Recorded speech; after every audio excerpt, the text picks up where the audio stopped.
Okay, guys, I am here with Roxie Nafousi. Welcome to the pod. Thank you so much for having me. All the way over from London? Yes. Oh my gosh, I love London. Oh, it's so good. I love New York. I'm obsessed. Well, they're kind of similar in a sense. Like, if you like one, I see why you would like the other, you know? But I feel like Americans have such a high vibrational energy.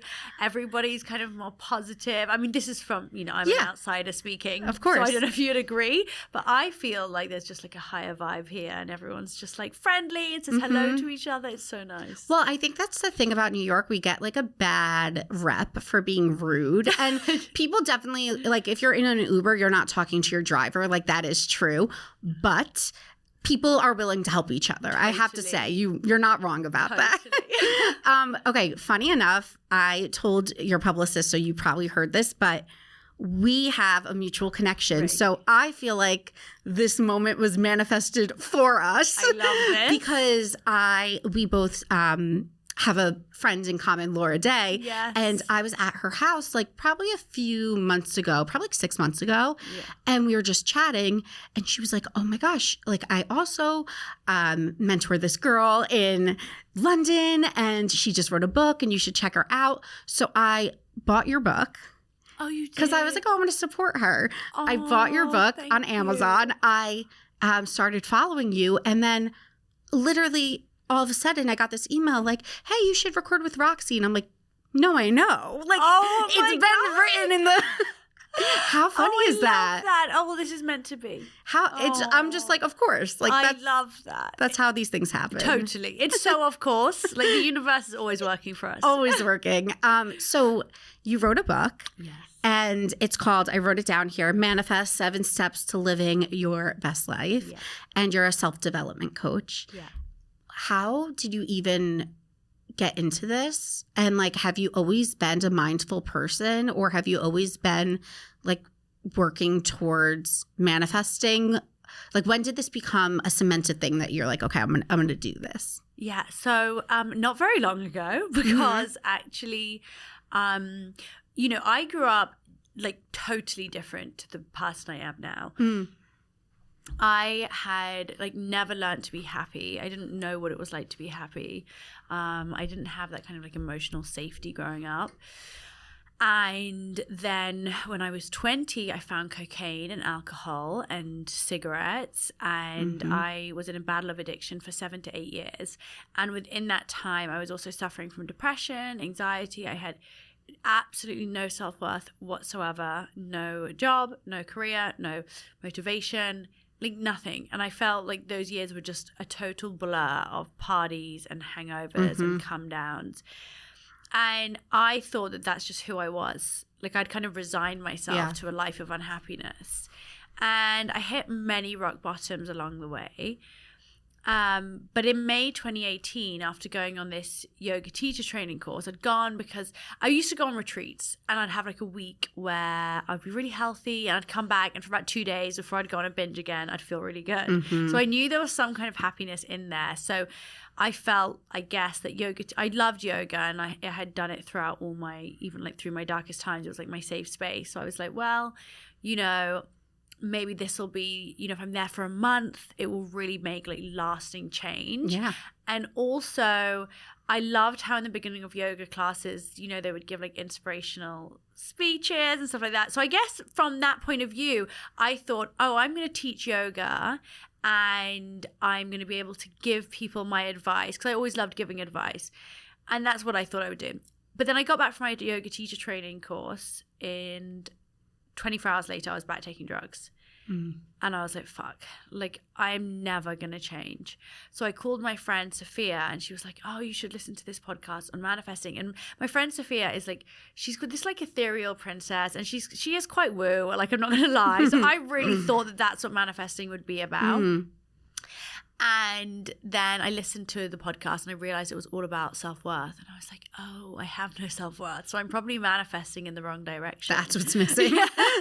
So then I went home, researched everything I could on the practice. And 2 weeks later, Wade messaged me on a dating app called Raya. And a year to the day, on June the 7th, our baby boy Wolf was born. And then I guess throughout that kind of time of pregnancy, which actually was a really dark time for me, I found my purpose, which was to be of service to others and to help others. And I dedicated myself to wanting to help inspire and empower people to find their passion. But going into manifesting specifically happened really organically. It was not something I kind of planned. Manifesting wasn't the trend it is now, but I was practicing it and loving it. And so I said to my really small audience, I was like, should I do a workshop on manifesting? It was the second one I'd ever done. And they said, yeah, we'd love you to teach us like what you've learned that's helped you. So I just instinctively put it into these 7 steps and did this workshop to 100 people, and people loved it. And then pandemic hit. And so I took them online and to webinars. And, you know, a year later, there were 700 people coming. And then a year later, the book was out. And now hundreds of thousands of people have read my 7 Steps to Manifesting. So It's wild. That's crazy. It's also not only like, is there good info in the book? It's also cute enough to be like a coffee table book. Oh, yeah. Which I love. Like, I have it out in my apartment. I love that. No, that's really cool. I think with manifesting specifically, kind of like you, I found it later in life. I think, though, I had always done it my whole life, but not intentionally. Right. And then I think when the pandemic hit, we were just like closed off from the world, and like things were so heavy. And that's when I really got in touch with like spirituality and manifesting and doing workbooks and like working on myself. Yeah. And I think it's become such a buzzy word now.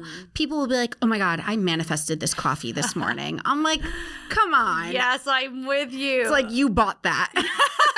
I totally agree. And actually, I even find myself almost cringing sometimes at the overuse of the word. Yes. Because it really devalues it. And this is, you know, it's a really sacred practice, I think, that is, you know, has so much to it. Like I always say, like, this is a self-help practice. It's a way of living. You live and breathe this stuff. Yeah. And it has so much depth and power.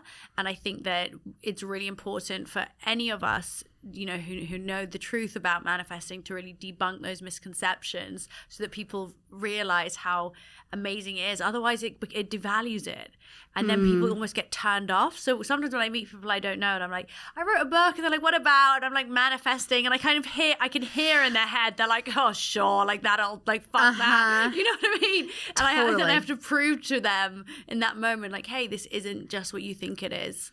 Well, absolutely. So what is it? Like, I want to hear, like, from you what manifesting is to you, what it is, like, how you teach it, and how, like, just a tidbit of information that people that are listening could take away and be like, okay, I understand it now. Yeah. So manifesting is using the power of your mind to change and create the reality you experience. And it is, like I said just now, it's a self-development practice. And it's as much about visualizing what you want and knowing where you want to go and being clear on your goals, as it is about really being proactive and making that happen. You know, I think that there is this misconception that it's a very passive experience. It's just about positive thinking and sitting and waiting and thinking really hard and making your vision board, and then it's going to happen. But this is really all about hard work on yourself, that inner work that's required to heal your blocks, which is my step 2, remove fear and doubt, because we manifest what we subconsciously believe we are worthy of receiving. And what is blocking all of us from our dreams currently is our fear and doubt. That's our insecurities, low self-worth, limiting beliefs, doubts in the universe's ability to provide for us. And so it's about this healing journey, but also about working hard at the things that you want, which means, like, my step 3 is align your behavior, taking action, stepping outside your comfort zone, being the change you want to see in your life. You know, I always say, if you want to create change, be the change. And yeah, you live and breathe this stuff. One thing I get asked a lot in interviews is, you know, what can our readers do, like, every day to manifest? Like, how do you manifest every day? And I'm like, it's not something you do. You don't journal for 20 minutes a night and then that's you manifesting, or you don't just meditate every night or every morning. Those are rituals that support this practice. I see. But actually everything that you do, literally everything you do, impacts your manifesting power, because we manifest what we believe we're worthy of receiving, and everything is a reflection of our self-worth. So it's internal self-talk a lot of the time as well. Like, is that kind of what you're saying? Like the way we speak to ourselves and like our thought processes and how we're thinking is kind of like the first step, because it's like, at least for me, for example, like I come in and out of places where I feel super connected to like the universe, or there's sometimes where I'm like, I'm so tuned in and I'm like riding on this wave. And then there's other times where I feel kind of detached from it. And I think like, if I'm understanding correctly, it's like, it has to kind of start internally with like how you're thinking and how you're moving. And then all of those other things just kind of support your beliefs. Like if you're going to journal or if you're going to sit there and meditate, but you have to have the fundamental like belief in yourself. Is that kind of correct? Definitely. But it's also, it's as well as like, obviously the way we talk to ourselves is hugely important because our subconscious is always listening to the things that we say. But it's also the way we're treating ourselves. It's the way we're moving our body, the habits we're committing to, the routines that we have, who we surround ourselves with, what boundaries we set, how often we settle for less than we deserve. So it's actually not just what we're saying to ourselves, but what we're doing and the way we're treating ourselves and how we're spending our time. So in that sense, everything matters and everything can either hinder or empower our manifesting process. That makes sense. It's like what I work on in therapy, honestly. It's like working on, you know, self-love versus self-hate, or making decisions that, you know, make you feel good because they align with like your moral compass or your intuition or like a greater good. Or like I even talk about it a lot with food with my therapist. Like, am I eating that slice of pizza because I want it and it will make me feel good because I have a gluten allergy? So it's like, am I doing it because I'm just like, fuck it, like I want it? Whereas like actually self-love would be like, you know what, I'm not going to have this thing because I'm going to feel sick from it. So it's like kind of just like moving through life, making decisions like through integrity and through like just kind of aligning to like the bigger purpose. 100%. And you know, that one is we so often self-sabotage ourselves on such a subconscious level, and we have to start to becoming more aware around when we're doing it. When you're doing that, eating gluten, when you know it's going to make you feel bad, that is absolutely self-sabotage. And what's likely happened, by the way, is that you may have been feeling good for some time. Okay. And then that feeling good is so uncomfortable to your subconscious that it panics and it's like, let's fuck this up. Let's take you back to feeling like you have low self-worth, because that's what we know. And what we know is what's familiar. But we have to actually be able to have the power to sit through that discomfort and make a decision for the person we want to be tomorrow or next week or next year. And absolutely, you know, self-love is also self-discipline. You know, that is a form of it. So, there's a kind of fine line between giving ourselves compassion and then giving ourselves a kick up the arse when we need it. And you know, everybody has their own line. So we need to be able to experience the full spectrum of emotions and process what we need to process. But sometimes we just need to give ourselves a talking to and be like, come on, we know better. Let's do better for ourselves and for our future. Yeah, I think I'm a big self-sabotager, which I'm working on. But I think it's easy, like, you know, you're like, oh, it's like this black and white of good or bad. It's like I'm either doing good or I'm doing bad. Whereas like my background actually says live in the gray, because I'm like, sometimes I need to like live a little bit more in the middle. Definitely. Because things aren't always so black and white. 100%. Because even, you know, self-punishment comes in two ways. It can be from like overindulgence, but it's also from severe restriction. It's like when we're forcing ourselves not to have like that moderation, that is also not a form of self-love either, even though we see it as that way. Like, you know, I've been every weight there is, you know, and when I gained it's like 30 kilos, which I don't know in pounds, in my pregnancy. And afterwards, I thought I was being really healthy and showing myself self-love by trying to get back to my body. But actually, I was still punishing myself. I was I was so restrictive that actually that was a huge part of that was a huge block for me because I was denying myself any joy. And so I had to then find that moderation and find intuitive eating for me personally. And that for me was my place of self-love, that gray area, that in the middle, that now I'm not thinking about restricting or overindulging. Exactly. And I think that's where we're all working to a place of being, like somewhere in between, instead of being so extreme one way or the other. When it comes to setting like a specific goal, like for example, you wrote a book, let's say you have a goal, I want to sell X amount of copies. Do you get granular and like manifest around specific goals, or is it more of like a big picture thing? Yeah, I get really specific. So could you walk us through like what manifesting, like, okay, I'm single. Yes. I'd like to manifest a man. Yes. How do I, what kind of steps do I take other than believing I will get married, I will have kids? Like, how do I, is it putting pen to paper? Like, how do I start that process of manifesting the perfect partner? Okay, so the first thing would be clear on your vision, which is step one. So you would want to write down all the qualities of this person, like what qualities are you looking for, and being as specific as possible, but also being able to visualize how that relationship feels. So when you're doing step one, you're seeing the things that you want, but you're also trying to immerse yourselves in the feelings of having them. And that's because we attract what we feel. So you can do a visualization meditation and really sink into that feeling of feeling at home with someone, that feeling of unconditional love. Then step two, remove fear and doubt, is the biggest challenge for us all, which is to believe that we're worthy of unconditional love and respect. And it's probably why manifesting a partner is often the hardest for people. And that you will do through healing, your therapy, whatever else it is that is going to help you start to see your worth, using affirmations, falling asleep to affirmation playlists. There are so many little techniques that you can use, which are also in the book. Step three would be aligning your behavior. So when manifesting a partner, this might be that you put yourself out there on dating apps, or you accept dates from friends who want to set you up, and you just start saying yes and being open to it and being proactive in that. But it's also about treating yourself with the love that you want to receive. Okay, and really embodying that person that believes that they are worthy of that self-love, of that love. But it has to start from within, and treating yourself how you want the universe to show up for you with that partner.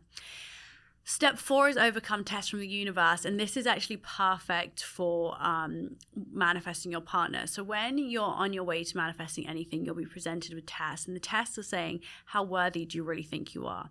So you might meet someone who you think is perfect, and you're like, oh my God, this is the one, I've met them.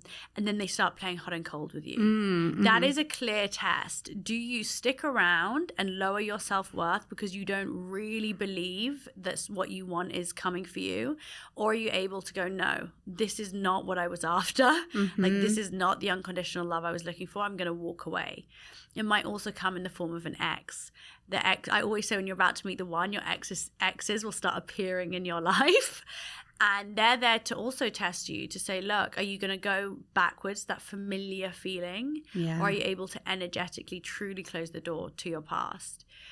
And then step five is embrace gratitude without caveats. So that's just really cultivating this attitude of gratitude in every area of your life, really, but just to keep your vibration really high.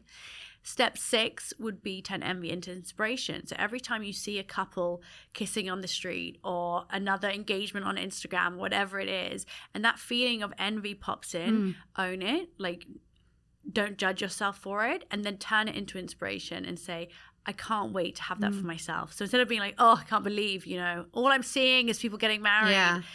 I can't wait to have that for myself when the time is right. That's how you just change it to inspiration. And then step seven is trust in the universe. It's that knowing feeling. It's that quiet confidence, that surrender, that I just know it will happen. It will happen when it's meant to. Everything is aligned. And that's how you would use my 7 steps to manifest a partner. But obviously it's in way more detail in the book, but that's like an overview. Oh, so helpful.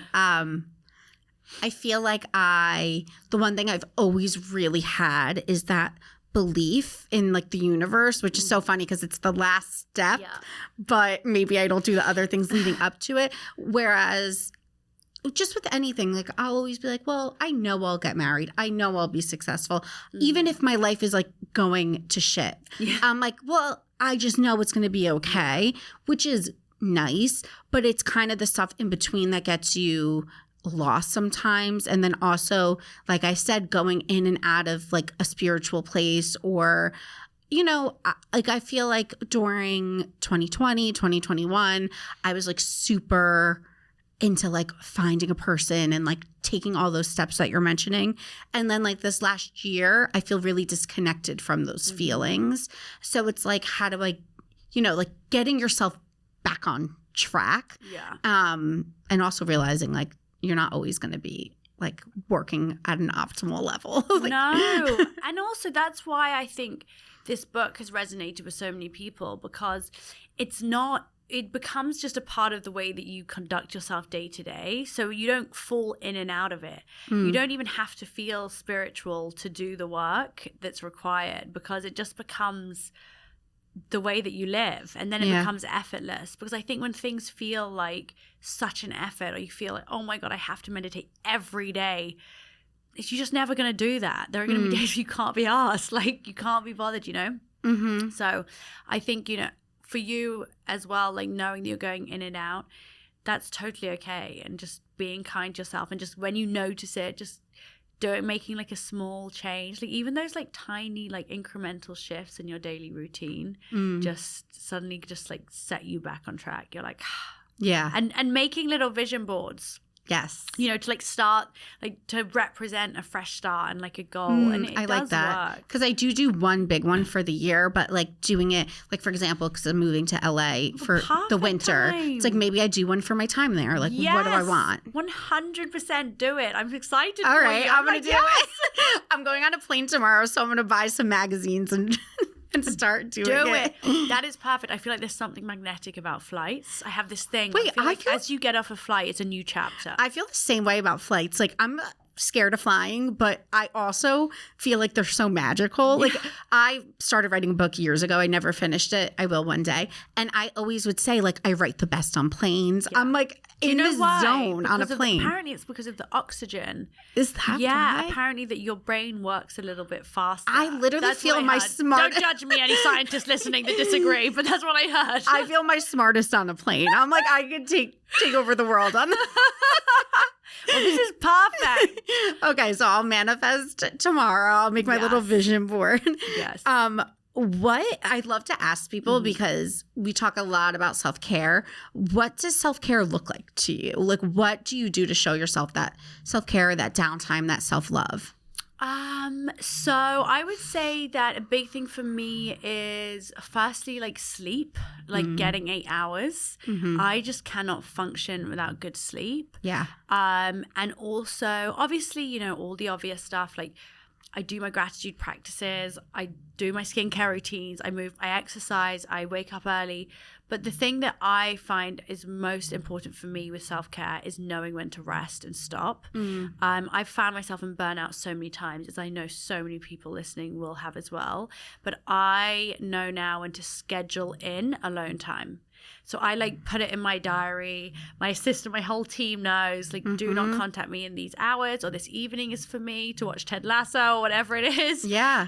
And scheduling in alone time, which is just that I'm unavailable to everyone. I love that. And I can just be me and chill and relax and switch off is key for me. Otherwise, I just can't do it all. It's 100%. exhausting. I totally agree. I think sometimes I'll even text, like if a lot of people are texting me or looking for me, I'll text like my mom and my friends, and I'll be like, hey, I'm not going to answer my phone for the next hour. Yes. Just so they're not like, where are you? What's happening?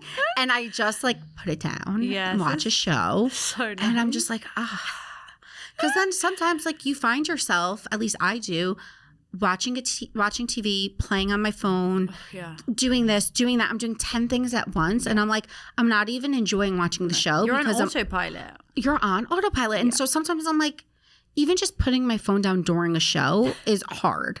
So I'll be like, I have to put this down. Like, what the heck? You need a better show. Yeah. You need one to hook I people. think your mind just gets so used to being like stimulated by 10 things at once. Yeah, totally. My therapist always says that. She's like, take like quiet time, because I always have a podcast playing or music. Like it's like just important to just be like alone with your thoughts. Yeah.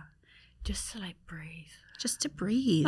Is there anything that you do that's like, I don't know, like cold plunge baths, or like, are there any like weird things that you're, not even weird, but just like self-care things that you're obsessed with? I'm obsessed with massages. It's a really expensive self-care habit to have. It's so annoying, but you know, it's the one time I would say that I truly like surrender myself and I'm like, and it's so relaxing, and it's definitely something that I always try and make time for. It's just so nice. It's like, I know. I just love it. I'm a big bath person. Oh yeah. Like I just love to take a bath. Something about the warm water makes me feel like cozy. And like I just try to like light a candle and just like relax. Oh my God, candlelight is everything, but you have to turn off all the main lights and just have candlelight. Oh, you know what I have that's also good for people listening? I have one of those little salt lamp night lights. What's that? It's a night light, but it's a salt lamp over it. So when you plug it in, like salt lamps are supposed to give off like great calming benefits, and you plug it into the wall and it's like a pinkish aura in the room, so it's not like that harsh like blue lights that's hurting your eyes before bed. So I'll put my little salt lamp like light on. I want it. Oh, I'll send it to you. You can get it on Amazon. Like I literally have. God bless Amazon. I know. God bless Amazon for having all of the, even the healthy stuff. Like they have it all, I swear. Including my book. Seriously, I know. So tell me like about the book. I'm pretty sure I read this. You self-published it or no? No. Oh, I thought you did. I was like, damn. No. But I was my own lawyer, designer, chose the title, signed the deal. Like, so you did everything. A lot of the bulk of it. Yeah. It's totally my baby. And I wrote it. I signed with Penguin in the UK.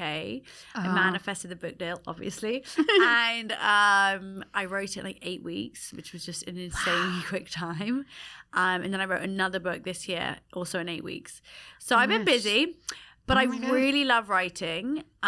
It's definitely, I would say, like writing a book is like the hardest thing I've ever done. Yeah. But I just kept, actually, in that time, of course I had imposter syndrome. And I was so scared. I wouldn't read other books during the time I was writing because I knew I would panic myself. Like, I'm not a real writer. Yeah. But I just kept coming back to gratitude. Like every day I sat down to write, I was like, I'm so grateful for this opportunity.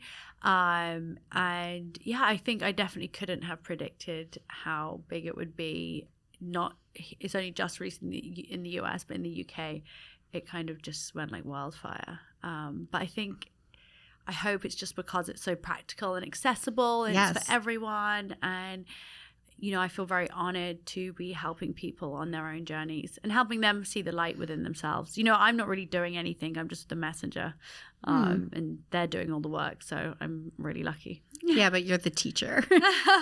So you're doing something. Thank you. And that's really just admirable that you manifested this book deal and made it happen for yourself and continue to grow, like having it now in the US. And it's really cool and admirable because there are so many things in my career that I believe I've manifested, but then there's so much more I want to accomplish. Yeah. Like writing a book one day or whatever it may be. So I think it's really cool for people. I'm definitely like going home, pen to paper. Yeah. Like I'm feeling inspired. I'm good. This stuff works. Like this morning I went on the Today Show and like, seriously, what the fuck? 3 years ago, I didn't even have a career. And today I was sat on the Today Show. It's insane. Like, it's so unbelievable. And I truly, truly, I know that it's because I put all these steps into practice.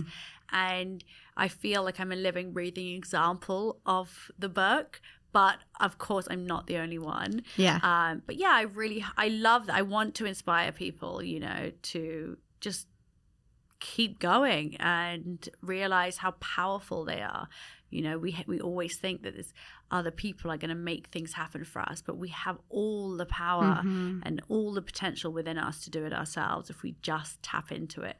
Absolutely. You're so inspirational. Where could everyone follow you, buy the book, stay up to date?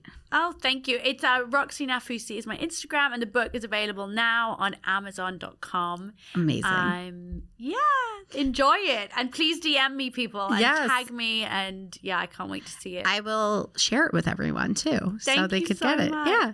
Awesome. Thanks, Roxie. Thank you. Such a pleasure to talk to you. Great.